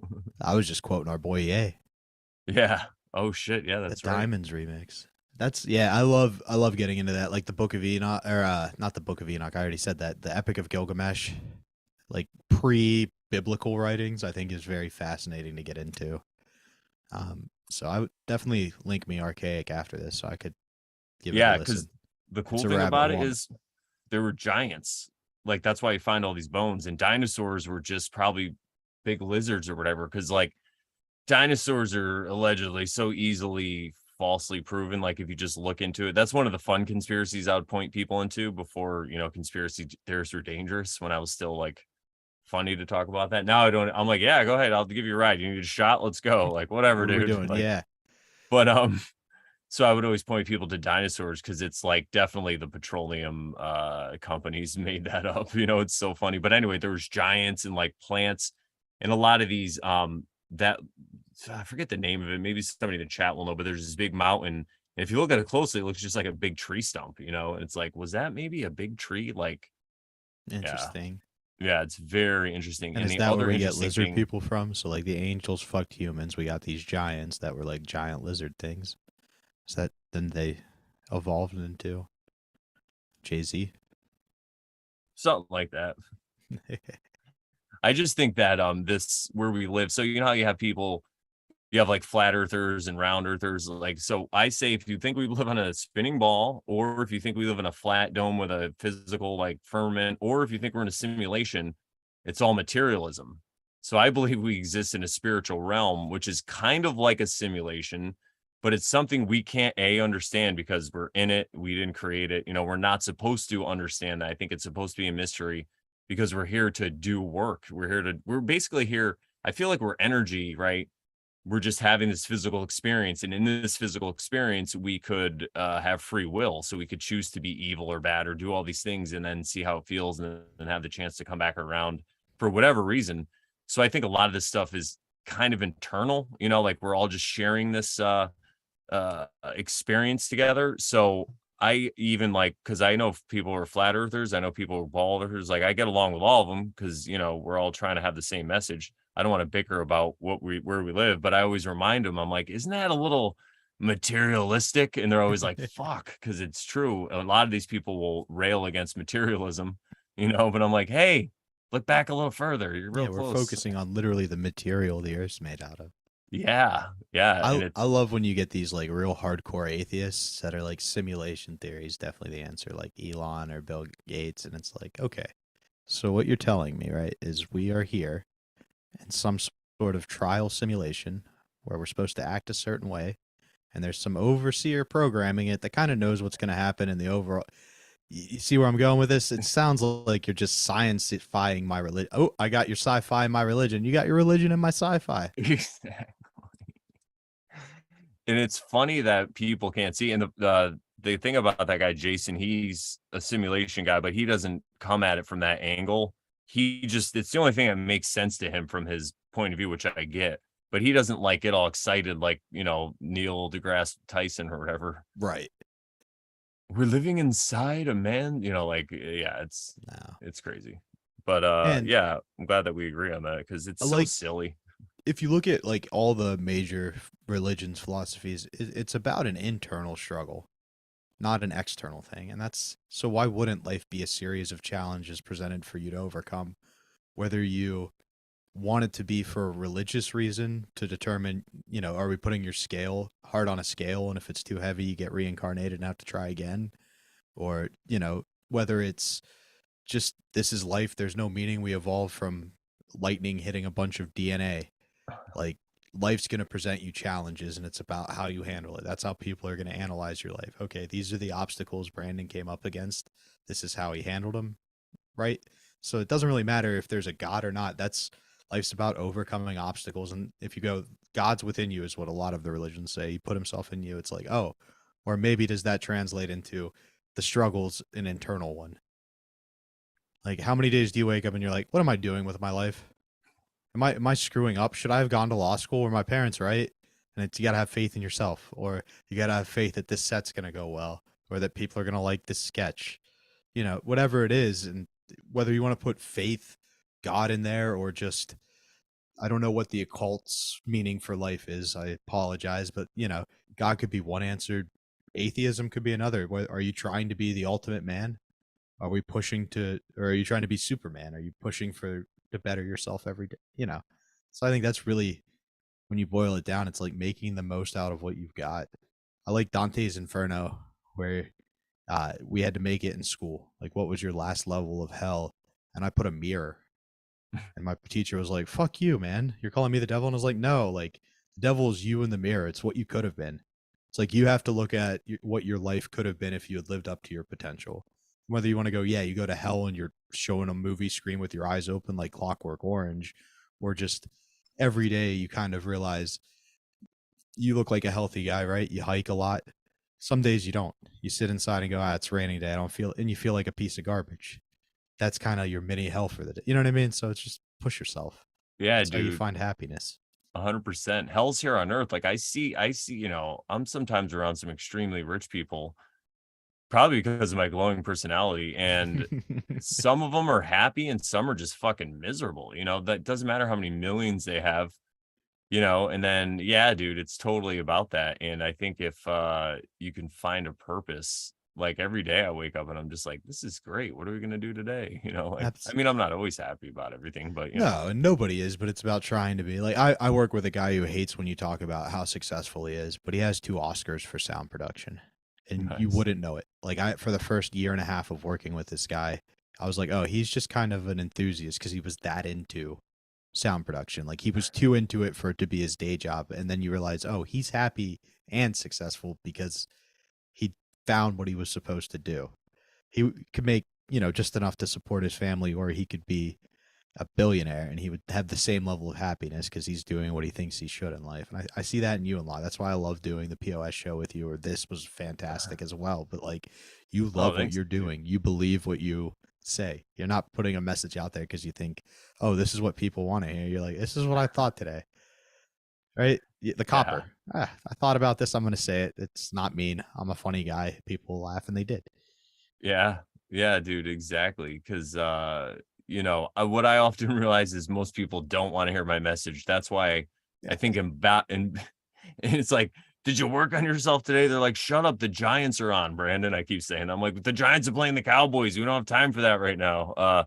But no, it's cool. I think, it takes a village. Like, well, like everybody has to go through their own struggles and get it, but using comedy's better because I'm not really like, we call it woke raping. I'm not like trying to tell people about, don't you know about the PCR test and the inventor? Like, oh, I had a fucking dude. I'm glad I don't know if I wrote this down. Maybe I did, but I have an idea for a joke where it's like, hey guys, did you hear they found a cure for herpes? Yeah, Google terrain theory, or like there's this one doctor that talks about terrain theory because like, so terrain theory basically says that I don't want to get this thing kicked off of YouTube, but basically that toxins in your environment are what really make you sick and you're detoxifying because there's really no evidence for viruses. We'll just be honest, YouTube. We all know this. It seems like something's different. And I've talked to doctors about this on my show and stuff. And I'm like, wow, right. It blew my mind. So where was I going with this? What You was were I saying? getting your premises. You're like, I found a cure for herpes. Google Yes. terrain theory. I found a cure for herpes. And one of these guys that talks about this stuff, his name is Dr. Andy Kaufman. So I could be like, there's a cure for herpes, just Google Dr. Kaufman terrain theory or whatever, because herpes is one of these viruses they say exists. So it's like, who knows what it really is. But I think it would be hilarious because it's like a way to, and then the people who get it would laugh even harder. Right. And the ones who didn't would be like, yeah, that's interesting. And then they'd be No, like, let's what the Google fuck? And they this. And then they're go, like, Brandon's crazy. I'm like, no, dude, look, it's a cure for herpes. I did not lie.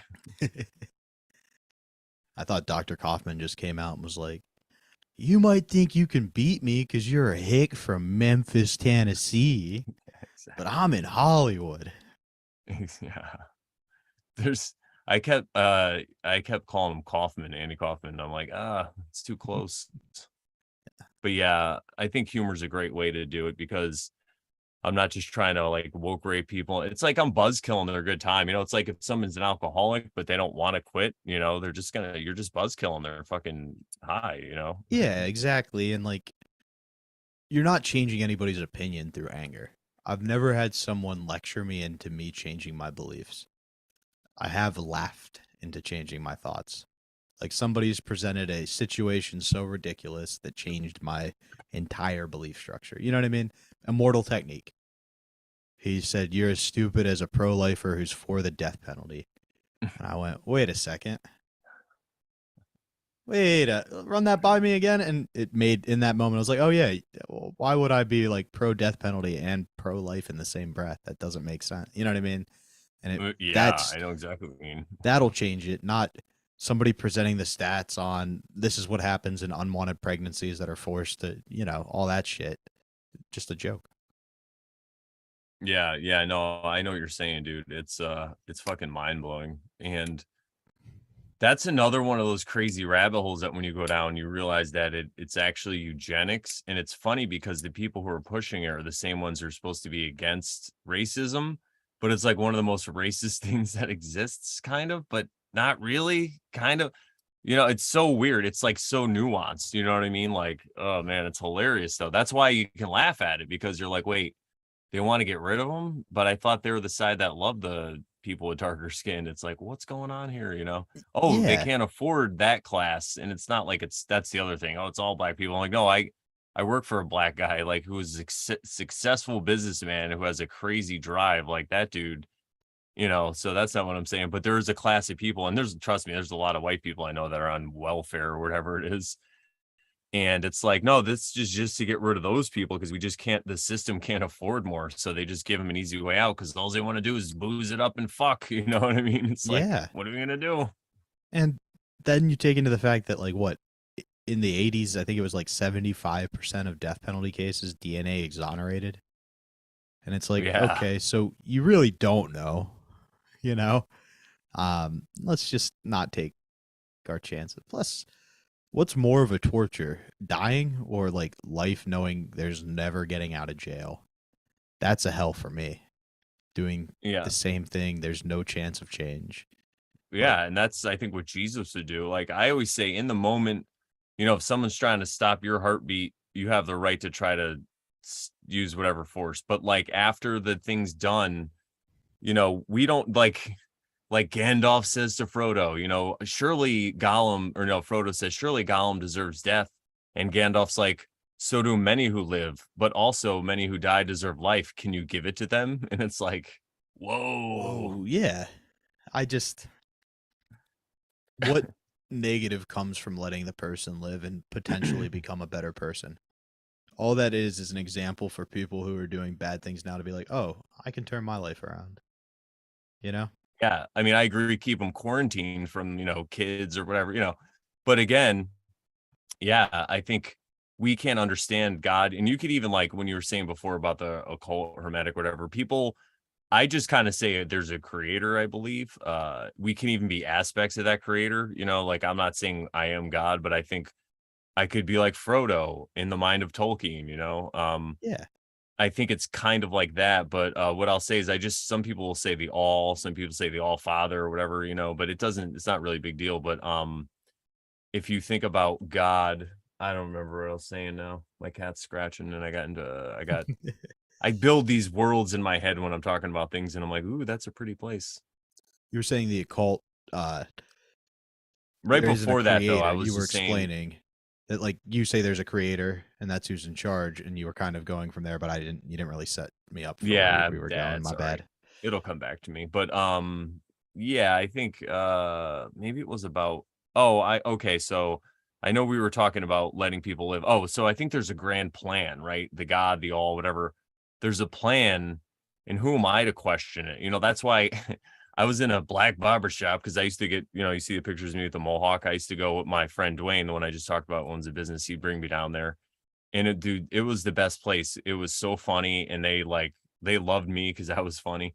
And one time I'm in there, I'm just getting my hair cut and I'm not saying anything. And there's this old black guy just bitching about everything. Like the world's going to hell. All this shit sucks.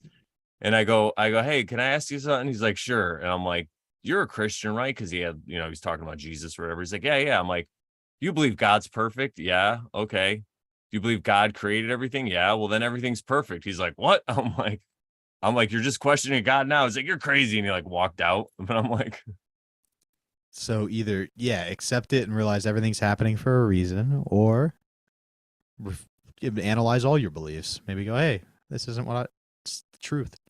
yeah. And it's funny because that's how the new age deception will come in. Like you hear some new age stuff. It's like, they'll say, ooh, the world's perfect. Just sit around and meditate all day. You don't have to do anything. And they kind of get you at that loophole. It's like, yeah, you could see it in one point of view as perfect, but you also still have to do your duty while you're here. You can't just sit around and Yeah. let things go to There's shit. got to be a purpose. Otherwise, I like the Amish. You ever like do yard work for the day and then you sit there right as the sun's going down? Maybe you light a little fire and you're just looking at all the work you did and kind of like exhausted, but just looking at accomplishment, that great feeling. I don't know Yeah. if you drink, but you're smoking the joint, sitting on your back porch. The Amish feel like that's heaven. That feeling is what heaven is. That's why they don't use electricity or anything along those lines. And there's a lot of truth to that. Like, that is, if you're depressed, they say like make your bed, and you'll feel like, oh, I accomplished something. And there is so much truth to that. And I think there's no weight or like, oh, what were your morals on this? It was like, did you do something or did you not? Like, I don't know. Yeah, dude. I think that's like fucking 100% because it sounds like what I want to do. Let's do that. Let's become Amish. But what I wanted to say, for some reason, it popped in my head. You should really check out a couple of Owen's streams because, like, to get it right from what he's saying instead of like through what other people saying he's saying, I really, and it's not like, there's definitely people who worship him, and I just think he's another dude. Like if I was hanging out with him, I'd bust his balls. But he's fucking hilarious, like with the shit he's doing. Some of it, because he's like more Christian, I guess, but he gets it because a lot of his people are either heathens or whatever, so he doesn't care about any of that. Like he's not a church guy. But yeah, dude, I think you would. I'll He's have to check fucking it out. crazy. Yeah, that. What's funny is my most like of my knowledge of Owen right now is I keep getting Reddit updates from his subreddit who hates him about him. Like it's just trolling him, and most of it's me going. It feels like these guys are going a bit far. Dude, it's crazy. They've got CPS to go to his house. They got animal control to go to his house.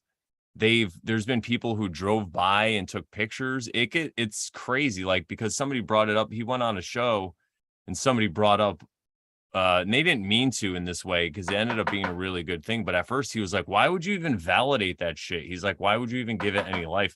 Because he talks about the Reddit trolls and stuff, but like he's like, they're just claims. He's like, most of them are probably fucking bots, like, and the way that he describes male behavior when it gets really feminized, and he calls them gammas and they want to be the alpha, and the what he talks about is fucking crazy. Like I don't say I exactly agree with like the whole system of hierarchy that they talk about, but this behavior he's singling out, he talks about these people that want to be secret kings and stuff, and he just is like, this is why they do it.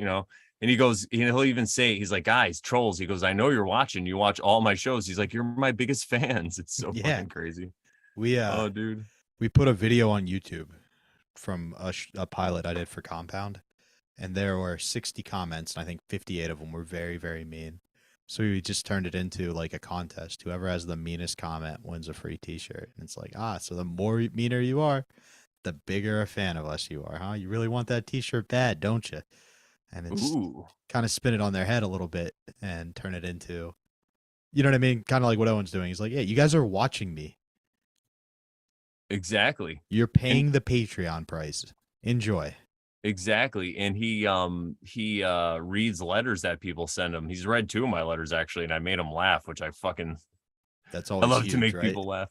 I said that J joke and he laughed. And then I also said that because I became an inch taller in the last 3 years, mostly as if somebody's like, how'd you get an inch taller? And I'm like, because I never covered my smiling face, or I'll be like, I never wear a mask. And they're like, oh, but what I told him was I go, since I've been watching you, I grew an inch. So I'm like, now, by all these nigger jokes you're telling, I'm like, you actually made me taller by laughing. And I'm like, so you're making people taller with these jokes. You can claim that. So he's laughing about it. Yeah. It's, He's another one. Like when people get too far out there, people don't just let it go. They feel a need to shut it down. oh yeah. Well, yet he's really just showing how you could thrive outside the system because he was passed at all these places. His picture was on the Hollywood Improv. Like, Yeah. He was you know, mainstream as mainstream gets. Yeah. And then now, if you are one of these comedians like an LA comedy that's kind of more in the system and has to toe the line, you see somebody like Owen Benjamin, and he's not a millionaire, but he has money and he has like his dream life. He has 4 kids on a homestead, and it's like, oh, you can survive outside the system. It's crazy. So yeah, And it's what's funny is thriving outside of the system is just going back to our roots of farming with your family. yeah, dude, it's really inspiring. Like I would recommend if anybody is listening to this and they haven't seen Owen Benjamin, go to buildingbeartaria.com. It's a documentary that he did. And it was done by, I forget the guy's name, but he did some stuff in like the Dark Knight. He's like a cholo, I think he's a Mexican or whatever, but forget his name, but he's like a big guy. And it's amazing because it shows all that stuff. Like in the beginning, he just plays clips of everybody like tearing them apart, like Whitney Cummings and all these people like, oh, I think he went crazy and all this stuff. And it's like he was in some of these people's weddings, you know what I mean? Like he's like, what the Yeah. fuck, man? And it's also not crazy. I Like know. if you leave California and New York, a lot of that's most people's goal. Have a job, do your 9 to 5, and then go be at home with your family. Maybe you have some small game you raise on your own. You know what I mean? Like that's what a lot of middle America's ideal life is. And I'm Yeah, dude, guessing you're exactly. from Connecticut, right?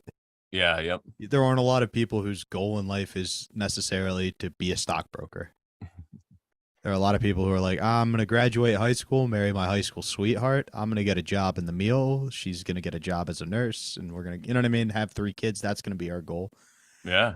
That third one, he's got an arm. He's going to go to States. Yeah, exactly. Yeah, people just want to live, you know. Yeah. But I that's why I like this community building, because there's people in the chat that I've met in Connecticut that I've met through Owen Benjamin, and a lot of these people aren't like crazy people. They're just people who see through a lot of things and they like comedy. And I've went to meetups before. I went to meet up in Rhode Island. I just went to one in New Hampshire a couple weeks ago, and it's just people bringing stuff and hanging out and busting balls and like having a good time. So I fit right into it. It's hilarious. And one of the guys who's like one of the guys in our area works for Owen on the app, because he has an app. So he's like fully employed by him. So he knows, he's like up there, and he's like, Brandon, when you first came in, he's like, I thought you were one of these people who had like a podcast and was like all about me. He's like, yeah, but then I met you. He's like, no, you're awesome. I'm like, yeah, I'm crazy. Like, Yeah. I'm just a guy like you who has some cool ideas and wants to get them out there. yeah, It's it's like really I cool. work at Compound. Everything you hear about Compound is how terrible of a place it is, how terrible those people are. But they're by far the nicest people I've met in comedy. Like, when you go to an open mic and everybody kind of stares at you like, oh, who's this new guy who's trying to enter our scene? You've never felt that a moment at Compound. Oh, Like, who are that's you? awesome. What are your thoughts? You could come in and sit next to Gino and be like, I think white people are the devil. And he'd be like, that's funny. Tell me why. And then he'd talk about it. You know what I mean? He's not going to be like, fuck you, get out of here. But then you deal with the other people who are supposed to be the kind, welcoming ones. And if you don't think exactly like they do, they shut you down right away. And it's like, wait a second. Who's the mean one here? Yeah, I've done gun jokes in New York City. Trust me, I get it. I'm like, God, well, I have all these gun jokes I want to do, but if I talk about them, people are gonna think I'm serious and come take my guns. I always talk about I was a Marine first, and they go, I get so depressed, I want to go home and blow my brains out. And they're like, oh, no, that's happened statistically too often. Let's get him to the VA so he can sit for a year and a half and never get any treatment. Yeah. But after they grown, I'm like, guys, don't worry. You would know if I was gonna kill myself. I totally shoot this whole place up, and they laugh, and then they go, oh, and I'm like, you fucking laughed. You laugh first. You can't go, oh, now. Exactly. Well, speaking of people, shout out the chat some more. We got Robo Honky is here. I was talking about you earlier. I said that you have my favorite screen handle. So he's here. I summoned him. Curry Beirut, who lives here in Connecticut, is here. She's awesome. Carrie Liberian. Check out this story. So I went on a month-long pilgrimage along the United States in January, and I met up with people that I've either met through Owen or other places. And Sharon, who I have the Over Sharon show with. Shout out to the Over Sharon show, by the way. It premieres every Thursday night. This Thursday we have Davin on, so check it out. We're talking about Chiron. We have a Chiron conversation. It's about astrology. It's very interesting. And yeah, this Thursday, 8:33 p.m. Eastern Standard Time. So I met up with all these amazing people, and then I went to visit friends that I have in Florida that I've known for a while. And the funny thing is, I was there in 2018 last. And I didn't really keep up with them through 2020. And everybody on my social media probably knows how I feel or knew how I felt, but I didn't know how they felt. So when I hit them up at first, I don't know how the conversation started, but we basically both realized we weren't accepting the experimental medical serum that they're trying to hand out. So I was like, yes. So while I was there hanging out, they own 2 CBD stores now. They went down there, and my friend started by selling cars because he used to sell cars up here, but now they have their own stores. It's amazing. But while I was there, I realized that one of the fans of our show lived not too far away. So I went and visited her. She's really awesome. And then a friend who went with us on the trip, like out to Colorado, he lives in Alabama. We met him there, and he went out to Colorado and Sedona with us. He started talking to her, and then he went to meet her right after I did. And now they're together. They're going to have a baby girl soon. Damn, dude, you have a showmance. You created a show couple. That's it, dude. Oh, it gets better. And then my co-host Sharon, she met this gentleman, very fine gentleman, through the app, the Bertaria Times app. Somehow they became friends, and then he lives in New Jersey, so she once I became friends with her because she was on into all this crazy evil devil stuff that I'm into. Once, but she was just starting, so we would talk about it. And I'm like, let's just have a freaking show, dude. You're amazing. I'm amazing. Let's do it. So I finally coaxed her into it, and now we've been doing it for over a year now. But so she had introduced me to this guy, Cody, who lived in New Jersey, and I met him. He came to my house. I had some people over for 4th of July, and he came by in 2021, and they just remained friends. And they went to this big meetup that they had in Missouri, which the funny thing is it was the first National Bear Fest, and no one couldn't even make it. But he told everybody, he's like, I'm not going to be there. It's just about you guys. So they had people performing, and Sharon actually sang with the band and everything. It was pretty good, I heard. But That's so sick. yeah, and she met with Cody as friends, and sparks flew, and now they're together. Wow. Yeah, it's really crazy. It's amazing. I've seen that happen a couple times. And yeah, it's really awesome, speaking of showmances, but it's great to bring people together like that. And these meetups and shit are just really cool. You just find cool people, and just chill. It's like And going to an open mic kind of, but it's like but you going to an open mic mixed with when I was in the Marines and go to the picnics that they would have, and only the really cool people would go, and the dirtbags wouldn't go. It's like a cross between that. It's so funny. and you already kind of have the built-in knowing of like acceptance. Yeah, Like we have a common set of interests. This is what I'm allowed to talk. You know what I mean? It kind of removes that filter, and that's what I think part of exactly. what And like that makes it easy. it's so freeing. And the crazy thing is, I went to the first big one I went to. I went with a Muslim guy because he was like a kid. He was like 23, and I knew him through Instagram. He lived in Stanford. And he's like, I don't know if I want to go because there's going to be Christians there. I'm like, dude, Owen, I'm telling you, he doesn't like the way he talks to people that get it. They don't care about that. And so I saw a Muslim talk with like a born again Christian, you know what I mean? Like have a conversation. It Yeah, was like crazy. Like, and yeah. So it's very, it's all about what we have in common instead of what we don't have in common. absolutely. Like I never thought I'd be fighting side by side with the Muslims, and then I see Exactly. them at these school boards in Michigan, and I go, "Alhamdulillah." Yeah, that's what I'm saying. They get it. They're based, Exactly. they don't allow certain things in their country for a reason.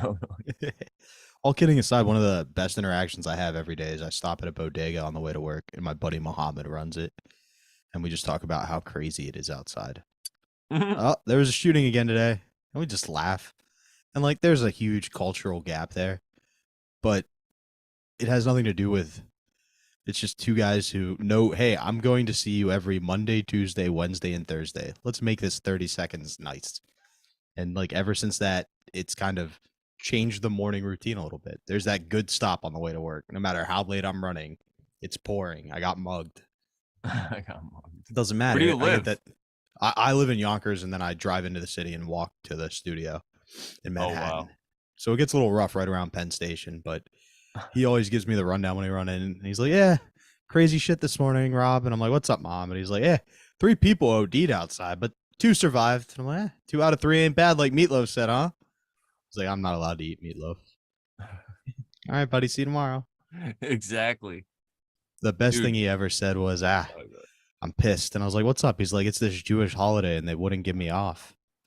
And I'm like, "Well, does your boss know your name?" And he was like, "Yeah, my boss is my dad."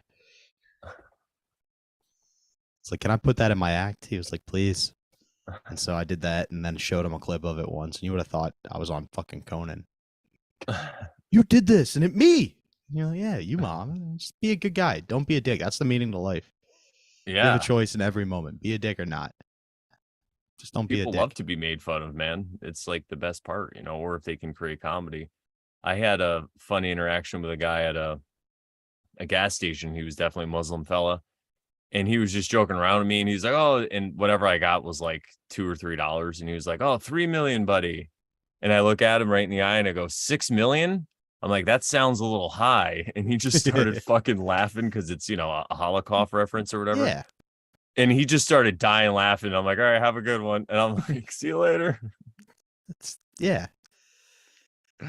I get to work with Gino Bisconti a lot, and that's something he taught me. He's always joking with the cashiers.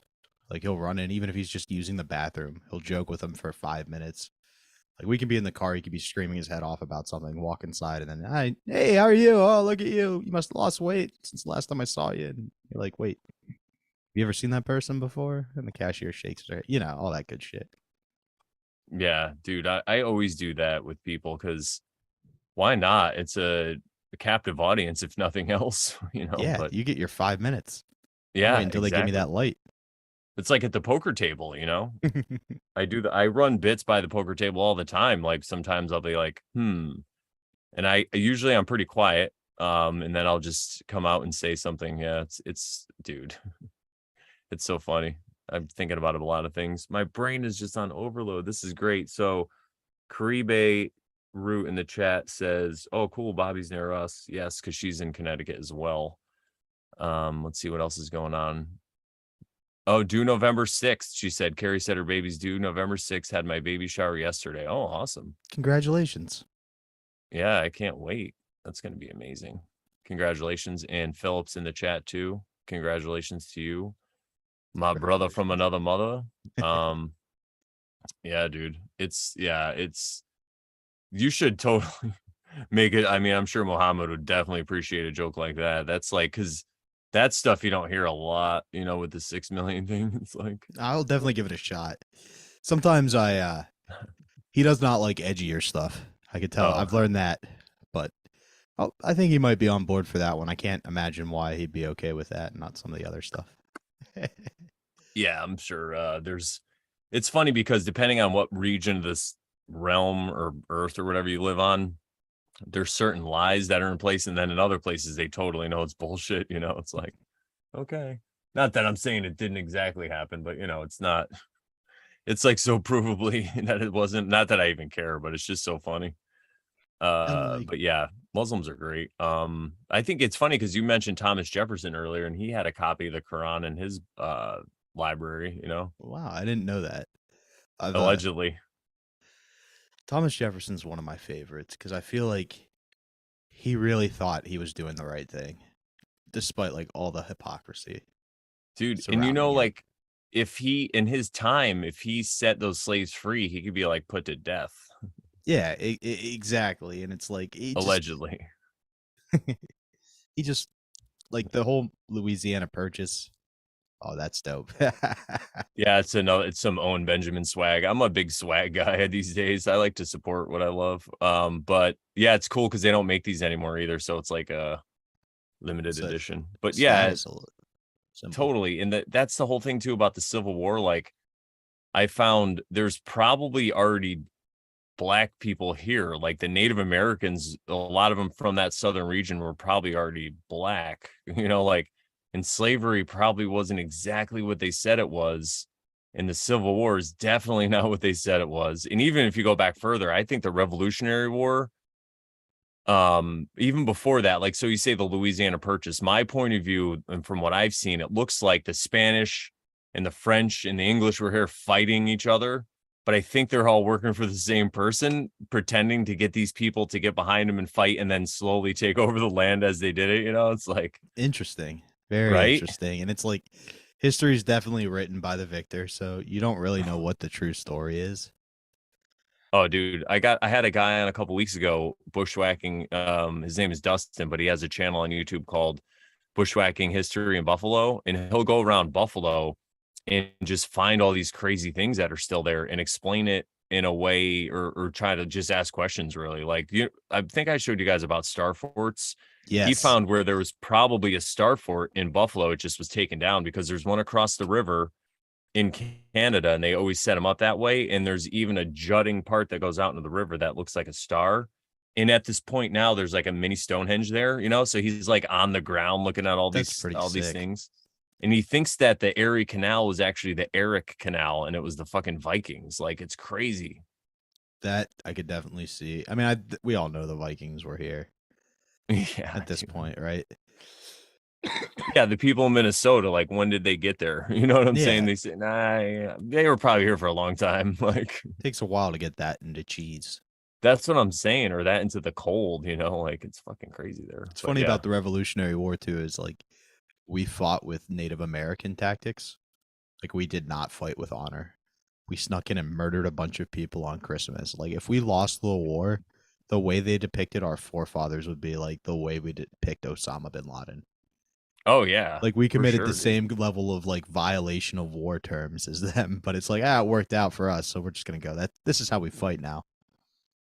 Yeah, dude, totally. It's in a that's kind of what I think the Civil War was about, because I think the South was getting along too well with the natives and they were calling it slavery.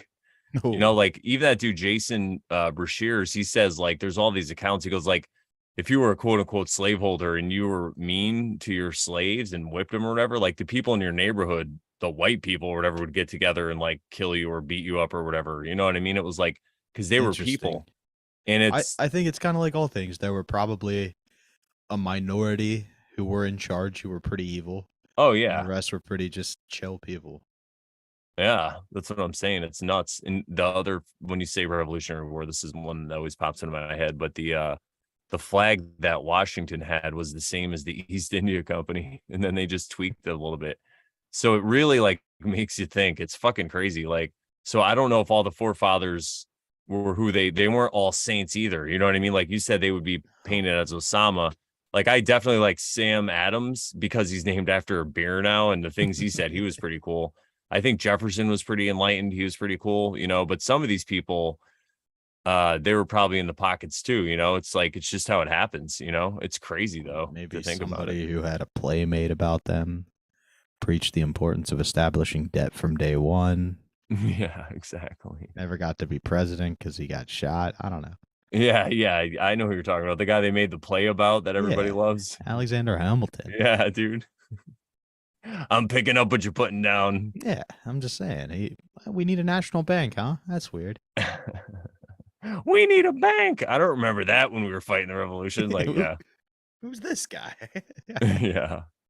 But yeah, it's crazy how we're definitely not told the truth. But the cool thing is I think that there was like crazy civilizations here or something here, you know, that we just can't explain. And then it just everything runs its course, you know. Yeah. The who's the guy Rogan has all the time that finds the civilizations in Canada? Like he found a prehistoric civilization that like history doesn't have evidence for and mainstream science refuses to acknowledge, but it's got like all the foundations of it. And you find like this alternative history. And what really did it for me was Deep on Dista literature, where it's a group of mainly Latin American political scientists who write from the minority perspective of like this is how neo-colonialism fucks us. This is how what's happening is your fault. Like, and you go, oh, okay. So prior to this, all those people would just be murdered and hung, so you never got to read what they wrote. The real historic record, who knows what happened? Like Julius Caesar. Our entire history of Julius Caesar is based off of what Julius Caesar wrote about Julius Caesar doing in Gaul. And like all the Exactly. battles are like, yeah, we were getting our ass kicked, and then I was like, all right, boys, I'll fight. And he comes in and slays a bunch of dudes. It's like, I don't think this is exactly how it went down, Julius. No, not at all. In fact, that dude Archaics talks about one time when the Romans were about to get their ass kicked and a fucking giant stone fell out of the sky between the two armies and Yeah. the other army ran. Yeah, it's like, okay, what the fuck is this realm really, you know? But anyway, yeah, it's fucking crazy, dude. And it all Then you rhymes, hear, Julius. It all rhymes. yeah, exactly. I took the Aeneid my year of high school was like Latin was AP Latin, just translating the whole Aeneid. And like every night you'd be given a chunk you had to translate and bring in. And I just realized quickly you could Google it. But one day I couldn't find my normal text, so I had to use an alternative one. And I realized somebody had like translated it, but so it rhymed in English too. And I showed one of my buddies, and he was like, "Hey, Magister, I think you should call on Rob to read today." It's like I'm trying to read, but out of rhythm, so she doesn't realize it's rhyming. Are you rapping over there? What are you doing? These kids these days with your MTV. Exactly. It's like I'm trying to read ahead, but make enough mistakes. It was good time. Gotta love the Romans. Yeah, dude. That shit's hilarious. I forgot where I was gonna go, but Sorry. no, it wasn't your fault. It's just the humor. It gets going. Oh, that's what I was gonna say about the Latin language. That's so like when you break down words like government and like treatment and all this stuff, what it means. Like treatment means to treat the mind, and like government means to control the mind and all this stuff. They actually used to teach Latin in schools and Greek up until like the 20s, I think. So Yeah, I you think it used was to a, only get Christian mass in Latin. yeah, Like you had to learn Latin so you could understand mass. yeah. And I took some Latin in school myself, not to the degree that you did, but I think that it's definitely a tool that people, man, it's fucking crazy because they're saying, like when people talk about the controllers and the they and the them, that they're telling you what they're doing. It's like a revelation of method, even the symbolism. That's why that's how I got into all this stuff, was really through truer history and then symbolism. It led me into that. And then you come across people like Cecil Rhodes and some of the stuff he said, and people that were with him, and they were like, well, if we can get everyone to speak English, we can control the whole world. We can control the world. If we could just, because it's kind of a slave language if you're not aware of it. It's also called the green language because there's so many words that have different meanings, and people say things, and we all have these sayings that we say all the time, right? And then when you look deeper into what they mean, it's like, oh shit, there's just truth everywhere. It's really crazy. But Like yeah, English is one of those languages, man. the Tower of Babel, right? Yeah. Everybody speaks the same language. They start doing something. They're too easy to get all doing this one bad thing. You know what? Maybe everybody shouldn't speak the same language. I think there's a lot of symbolism, especially in like the Jewish texts of like the Garden of Eden. There's a lot of truth to the idea of you can know the difference of right and wrong, or you can live forever. Yeah. Like you can, the smarter you are, the harder it is to be good. Like who are the happiest people you know? Yeah, Right? exactly. Retarded people. Yeah, they're closer to God. They don't have all this weight of knowledge of guilt. The smarter you are, the harder it is. I don't have any Exactly. better examples of symbolism than that. I lost my steam. No, and I think that's kind of the test that we're here. It's to deal with this quote unquote intelligence or whatever we have. And what I was saying before about energy, when I talk about this realm and what it could be, I think there is a time before we are experiencing this physical, when we are energy, and in that form you could be called like an angel or a demon or some kind of whatever consciousness. But I think that you don't have free will in that realm, and we are put into this realm to experience free will, because that's how you learn your lessons. And then you have to forget the past lives because you wouldn't be able to learn, I think, any other way. And I think that stuff stays with you, the lessons that you learned, and then where you're placed back in this realm, uh that affects that. So that's why we were saying before about people that are in hell just in this realm, like right now in the physical. I think also when you get crossed over to the other side, and it's not like an eternal thing, but you're going to be in a different path, and then you're going to come back into this world in a different way because of that, and it could be described as hell. But I don't think it's anything you couldn't change. And then there's this, I don't know if you ever heard of the law of one, which is a channeled text they did in the 80s. They channeled this entity called Ra, and he talks about just different levels of consciousnesses. He calls it densities. And right now he says we're in the third density, I believe, which is like you get to experience free will and all this stuff. And you can move up, but he said there's a negative path too, but you have to polarize to like 95% or above negative. So it's a lot harder. Whereas in the positive path, if you've polarized to 50% or higher, then you can ascend. So Interesting. yeah, it's really crazy because if you think about demons or angels or whatever it is, I think these are just forces that come to your aid depending on your behavior. So, and it's nothing that can attack you consciously. It just is kind of helping you. Even if you're an alcoholic, it's like helping you score booze or whatever. So Yeah, this way you it's can go that way, and then as you turn your life around, you experience these synchronicities and these crazy things that happen. Like, dude, it's some of these synchronicities that we've experienced are just insane. Like with different things, just the people that I've met in Sharon especially. So this is a crazy synchronicity, and it doesn't even, like, it might not mean anything, but we were supposed to have a guest on last Monday because we pre-recorded the Oversharon show, and this guy's okay. like really busy. We were excited to have him, but then he had to change it to Wednesday. And because of that, I couldn't give Pat a ride. I couldn't pick him up from the airport because I told him I could do it Wednesday night, but during the day I had to record anyway. So he found another ride. So I was like, all right, cool. And then Sharon, her brother, wanted a ride to the airport too. And then she couldn't do it because of the show. And then the guy had to change to this week. Like last minute, he kind of was like not really feeling well.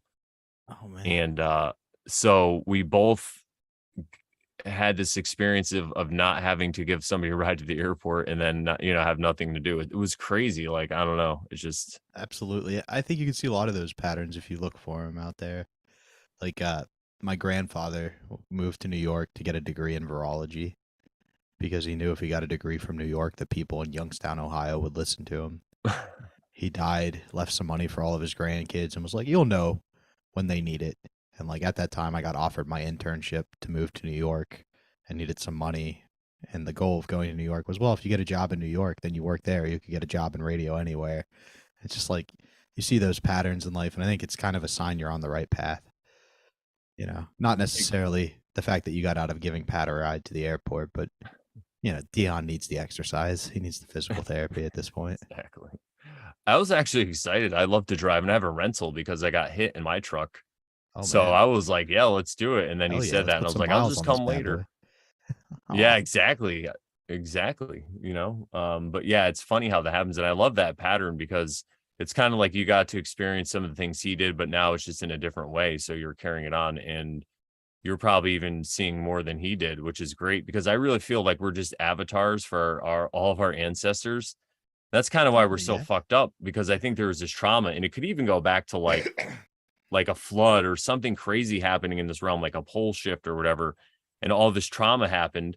And then all these people who were the survivors of this great civilization or whatever it was, they just became slaves kind of in their own right. And then some people still had this information. So then they became the slave masters and it just keeps going and going, like, but Yeah, slowly we could pull ourselves out of it one at a time. And as we do it, we actually even heal or whatever, or kind of fix the stuff backwards. I think that's how it works. We actually heal for all of us. I couldn't agree with you more. And I think like part of the way you heal that is by celebrating the good too.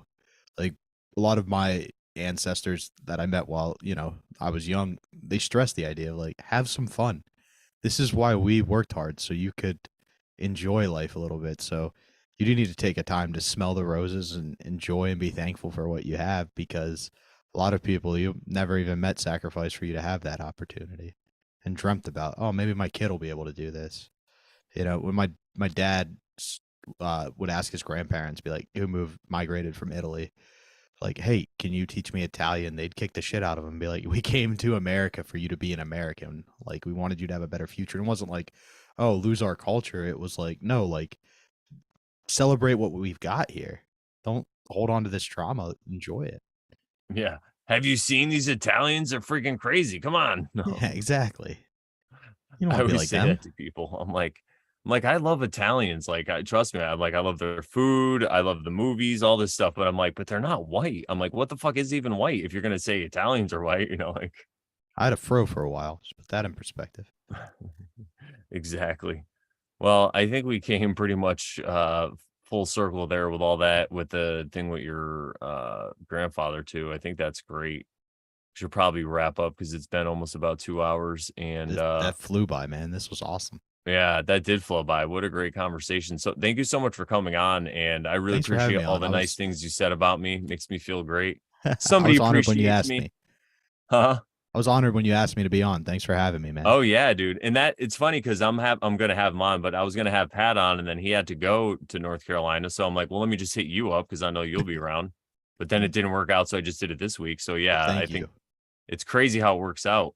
And that's what made me think about it. I'm like, oh, that's who I can, yeah. Because I know before we've always wanted to talk more about stuff like this or whatever. So And I wanted the to, POS show, I'll do it a cheap plug. Pat and I do. It's a little sillier. We don't kind of get into the philosophy or religion stuff as much, unless if you're on. Usually we do go down that path a little bit, but not nearly this much. So this was fun, just kind of getting your head a little bit. And I definitely send me the link about from that guy in prison. I'm gonna do a deep dive tonight, probably. oh yeah, he's actually out now, but I will.